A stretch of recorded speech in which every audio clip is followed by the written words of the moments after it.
There is one night in the entire liturgical year that almost no one talks about. Not Christmas Eve, not Easter Vigil. The night before Good Friday, the night the Church calls Holy Thursday, when the altars go dark and the bells fall silent, and Christ is alone in the pit. When that night comes to your door, do not let it pass without doing this. Because the spiritual terror of Holy Week doesn't start at the cross. It starts the night before. Historically, in the hours after the Last Supper, Christ was arrested, dragged through the darkness, thrown into the pit beneath the house of Caiaphas, a cold stone dungeon, no windows, no light, chains cutting into his wrists, waiting alone for the cross that comes at dawn. Not a metaphor, a real pit, a real man, real chains, and the enemy knows exactly what night this is. Padre Pio warned his spiritual children, the ones he trusted enough to tell the truth, that this specific night, the night before Good Friday, is one of the most dangerous in the entire year for the soul. The devil attacks with sleep paralysis, with nightmares that drain you dry, with a crushing spiritual weight that makes you wake up on Good Friday feeling nothing, numb, hollow, as if the Passion is just a story that happened a long time ago to someone else. That's the plan. Make you sleep through his agony, make you wake up empty, make you stand at the foot of the cross with a heart of stone. But when this night comes, you will not leave him alone in the dark. You will use your rosary to stand guard at the edge of that dungeon, not symbolically, not as a nice bedtime routine, as a warrior standing post, because that's what this night demands. And that's what Padre Pio did year after year, bleeding from the wounds in his hands while the rest of the world slept. Grab your rosary. Don't set it down. Don't put this video on in the background and walk away. Once a year, this door opens, and what you do when it does matters more than you know. If you feel that weight already, that quiet pull toward the darkness, the anxiety you can't name, the restlessness that shows up without warning, write right now in the comments, "Lord, I stand with you tonight." By commenting, you make a declaration the enemy can hear. You tell him this room is occupied, this soul is on guard, and you join every faithful heart watching this, holding the line together before the sun rises on Good Friday. Type it now. Then stay with me, because what I'm about to show you goes far deeper than a bedtime prayer. Most Catholics know Good Friday. They know the stations, the 3 hours, the silence after the bells stop. They know what the Church does when the sun is up and the liturgy is moving and the priest is prostrating himself before the altar. But almost nobody talks about the night before. The Church calls it Holy Thursday, the night of the Last Supper, the institution of the Eucharist, the washing of feet. Beautiful, sacred, true. And then the liturgy ends, and a silence falls that most people don't know what to do with, because what happens next isn't beautiful. After the altars are stripped bare, the candles snuffed, the tabernacle emptied, the statues veiled, the Church enters a kind of liturgical darkness that has no parallel in the entire year. There is no Mass on Good Friday. The sacraments go quiet, the sanctuary lamp goes dark, and Christ is alone in the pit. This is not poetic language. The early Church Fathers wrote about the pit of Caiaphas as the most spiritually charged location of the entire Passion narrative. St. John Chrysostom called it the hour when darkness believed it had won. The dungeon beneath the house of the high priest, archaeologists have excavated it, is real. The stone is real. The hole cut into the floor through which prisoners were lowered by ropes is real. He sat there, cold, alone, betrayed by one apostle, denied by another, abandoned by the rest, the guards above mocking him through the night. No lamp, No sound except the drip of water on ancient stone and the distant noise of a city that had already made its decision. And the enemy, who had just entered Judas at the supper table, was not finished. This is the part that Padre Pio understood, and that most modern Catholics have never been told. The night before the crucifixion is not a quiet, waiting period. It is an active battlefield. The forces of darkness were moving through Jerusalem that night with a freedom they almost never have, because the Lamb was bound, and the shepherds had scattered, and the world was spiritually exposed in a way it hadn't been since the fall of Eden. That same window opens every year.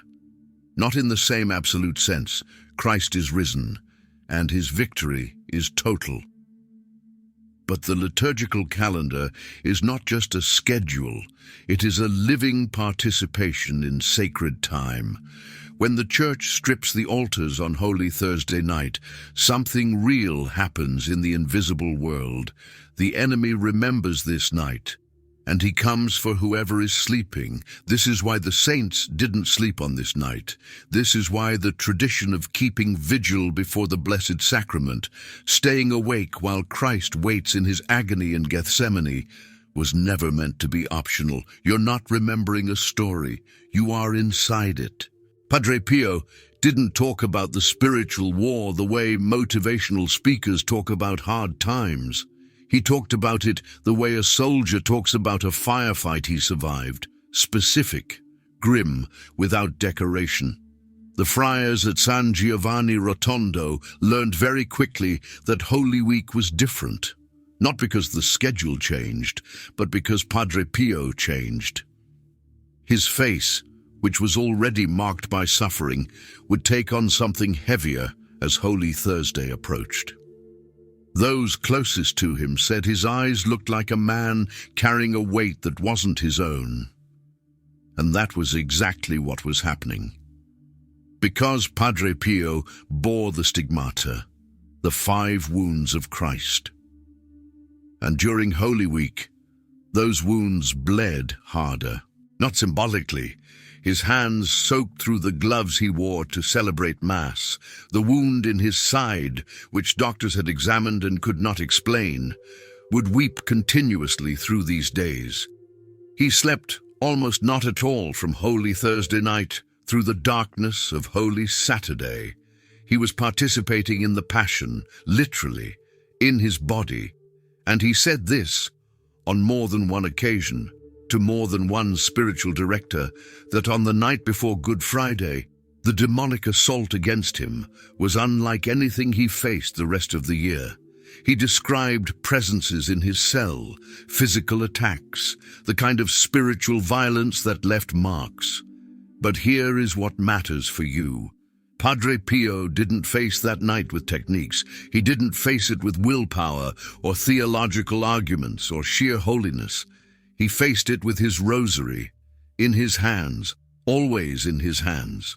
There is a photograph, one of the most striking ever taken of him, where you can see the rosary wrapped around his fingers so tightly it looks like it's part of his hand. That wasn't a pose. That was how he lived. His fellow friars reported that he prayed the rosary continuously, not once a day, not as a devotion he scheduled, but as a constant, physical, unbreakable chain between himself and heaven. He called it the weapon, not a comfort, not a tradition, a weapon. And on the nights when the enemy came with everything he had, on the nights when darkness was thick enough to feel, Padre Pio held that weapon tighter. He said once, with the directness that made him impossible to argue with, "The rosary is the weapon for these times." He wasn't speaking about the 20th century in some vague cultural sense. He was speaking about the nights when hell moves freely, the nights when Christ is alone in the pit and the faithful are asleep. He meant the person holding their phone right now, feeling that unnamed weight in their chest, wondering why anxiety showed up without a reason. That weight has a reason, and the weapon is already in your hands, if you pick it up. His name was Marco. He was 34 years old, a construction foreman from a small town in northern Italy, and he would describe himself before this night as a Catholic the way most people are Catholic. Christmas, Easter, the occasional Sunday when guilt won the argument with the alarm clock. He wasn't a mystic. He wasn't a theologian. He was a man with calloused hands and a mortgage and 2 kids who went to bed too late. The Holy Thursday night it happened. He hadn't planned to do anything spiritual. His wife had suggested they go to the evening mass, the one with the washing of feet and the procession of the Blessed Sacrament, and he had gone because she asked, not because he felt it. But something happened during that mass that he couldn't explain afterward. When the priest carried the Eucharist to the repository, the temporary altar where it would rest through the night, representing Christ's agony in Gethsemane, Marco felt a pressure in his chest, so sudden and so specific that he put his hand over his heart. Not pain, something else, something closer to grief. He stayed after Mass. His wife took the children home. He sat alone in the pew, in a church that was going dark around him, candle by candle, and he couldn't make himself leave. He pulled out a rosary his grandmother had given him years ago, one he kept in his jacket pocket, without knowing why, and he started to pray. He said he didn't know how long he sat there. The priest found him just before midnight, still in the pew, rosary in hand, face wet with tears he hadn't noticed falling. He told the priest he had seen nothing, heard nothing, but that at some point during those hours, the grief in his chest had turned into something he could only call presence, not frightening. The opposite of frightening, like someone had sat down beside him in the dark. He went home. He slept deeply, the first full night of sleep he'd had in months. He said the anxiety that had been sitting on his chest for 2 years was simply gone in the morning, not reduced, gone. He woke up on Good Friday and wept through the entire liturgy, not from sadness, from recognition. He said afterward, "I spent years going to Mass and never understanding why Christ had to suffer so much. That night in the church I finally understood, not with my head, but with something deeper." He wasn't alone in that pit, and neither was I. Marco started praying the rosary every night after that, not because a priest told him to, not because he read it in a book, because on one Holy Thursday night he held the weapon in his hands and heaven showed up. That is what this night can do, and if you don't sleep through it. Now I'm going to give you the 3 steps, not suggestions, not ideas to consider when you have time. Steps in order when this night arrives. The Church has always understood that the body and the soul are not separate. What you do with your hands matters to what happens in your spirit. Padre Pio knew this better than almost anyone who has ever lived, because he carried the wounds of Christ in his flesh and felt the weight of the invisible world in his bones. The protocol I'm giving you is rooted in that same truth. Your body participates in this vigil, not just your intentions. Step 1. The physical chain. Don't leave your rosary on the nightstand on this night. Don't set it on the pillow next to you as a comfort object. Take the beads and loop them around your wrist, tightly enough to feel the pressure against your skin. Feel that. That pressure is not accidental. Christ's wrists were bound with ropes so rough they tore skin. He didn't slip free. He didn't call down angels to break the chains. He stayed, willingly, because the chains were the point, because his binding was purchasing your freedom. When you feel those beads against your wrist, you are not playing a spiritual game. You are linking your rest to his suffering. You are saying with your body what words alone can't carry. I know what this night cost you. I am not forgetting. The physical chain does something the enemy cannot easily penetrate. It roots you in reality, in the reality of the passion, while he is trying to pull you into the fog of sleep, anxiety and spiritual numbness. Step 2, the dungeon declaration. With the beads locked on your wrist, don't simply close your eyes and start the first decade. Stop. Be still for 30 seconds. Let the silence of the room become real to you. Let it remind you of a different silence, the silence of a stone pit beneath Jerusalem 2,000 years ago, where the Son of God sat alone in the dark and waited. Then speak out loud, not in your head, out loud, because the enemy hears spoken declarations differently than thoughts, and because your own ears need to hear what your mouth is committing to. Say this: Lord, as you wait in the dark tonight, I am with you. By the power of this rosary, I banish every spirit of fear, nightmare, and darkness from this room. I stand guard with Christ. That is not a formula. It is a declaration of position. You are telling the invisible world which side of the door you are standing on. The enemy cannot take ground from a soul that has planted its flag. Then pray your rosary, 1 decade, 5 decades, whatever you can give. Fall asleep with it in your hand if you must. Padre Pio himself taught that there is no shame in falling asleep while praying the rosary, because you fall asleep still in the act of speaking to heaven. Step 3, the mark of loyalty.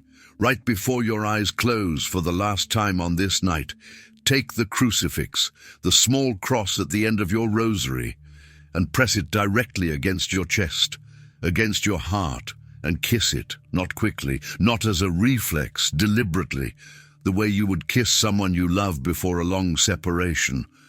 While the guards above the pit of Caiaphas were mocking the king in chains, your kiss is the only answer that matters. You are marking yourself. You are telling the darkness, this heart belongs to him. This room belongs to him. You have no authority here. The enemy cannot dispute a soul that has kissed the cross and means it. Do these 3 things on Holy Thursday night, and you will wake up on Good Friday with something you cannot manufacture on your own. A sharpness, a clarity, a grief that is also somehow joy. The kind of heart that can stand at the foot of the cross and actually feel what it means, not as history, as now. Before I give you the final charge, I want to make sure you already have the weapon in your hands beyond tonight, because what you're doing with your rosary on this Holy Thursday night is real. It works. But the enemy doesn't only come on 1 night a year. He comes on a Tuesday in February when your marriage is breaking. He comes on a Thursday morning when your child is sick and the doctors have no answers. He comes in the slow, grey weeks when nothing is wrong and nothing is right, and your prayer life has gone completely cold. Padre Pio didn't just survive Holy Thursday. He survived 50 years of unrelenting spiritual warfare, and he did it because he knew the exact spiritual secrets to defeat the enemy, block envy, and keep his spiritual family united against the worst attacks. That is why I have released my new definitive manual, The Spiritual Secrets of Saint Padre Pio. It is not just a book, it is your armor.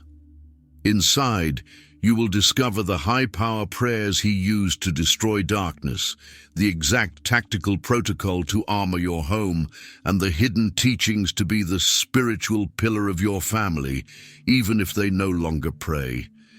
It is a small investment in your soul. The link is pinned in the first comment below this video. Go to the comments, secure your copy, then come back because I'm not done with you yet. Now, pray this with me. Take your rosary in your hands right now. If you're in bed, sit up for 60 seconds. If you're on your phone, set it on your chest and close your eyes after you read this through once. This is your God prayer for tonight. Lord Jesus Christ, you are in the pit tonight and I am with you. I am not sleeping through your agony. I am here. I hold this rosary as a chain of love, the only chain that has ever meant freedom. Mary, Mother of sorrows, stand with me at the edge of this darkness. Wrap your mantle over this room, over every soul sleeping under this roof. Banish every spirit that moves through this night. Every nightmare, every fear, every whisper that tells me the cross is too far away to matter.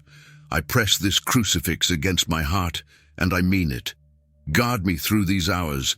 Wake me tomorrow with a heart that knows what day it is. I stand with you, Lord, in the pit, in the dark, until the dawn. Amen. Now loop the beads around your wrist, press the crucifix to your heart, and hold the line. Here is the truth nobody wants to say out loud. Most people watching this will not do it. They'll finish the video, feel something move in their chest, think, I should do that tonight, and then set the phone down and scroll to something else. The rosary will stay on the nightstand. The declaration will never be spoken. The crucifix will never touch their heart. And the enemy will have exactly the night he planned, not because he is powerful, because they gave it to him. But you're still here. You watched this far. That means something already happened in you that didn't happen in the person who clicked away at the first minute. Something in you recognized this night for what it is. Don't waste that. The saints didn't build their spiritual lives on grand gestures and extraordinary mystical experiences. They built them on fidelity, on doing the small, invisible, unglamorous thing when nobody was watching and nothing felt dramatic, and God seemed very far away. Padre Pio bled through Holy Week for 50 years. 50 years of wounds that wouldn't close, nights that wouldn't end, enemies that wouldn't quit, and every single one of those nights, he held the rosary. Not because it made him feel better, not because the spiritual war got easier, because the king in the chains deserved someone standing guard. When Holy Thursday comes, that someone is you. You don't have to be a mystic. You don't have to be a saint. You don't have to have a perfect prayer life or a clean conscience or years of unbroken devotion behind you. You just have to pick up the rosary, loop it around your wrist, speak the declaration out loud, kiss the crucifix and mean it. That is the whole protocol. 3 steps, 10 minutes. And on the other side of those 10 minutes is a Good Friday you have never experienced before. A day when the cross isn't a symbol you observe from a distance, but a reality you walk toward, because you spent the night before standing guard at the edge of the pit. Christ is waiting. He waited alone in the dark for the ones who would come. The question is whether you are one of them. Go, grab your rosary. Before this video ends, before the moment passes, before the enemy convinces you there's always another year. Once a year, this night comes, and it waits for no one. Hold the line.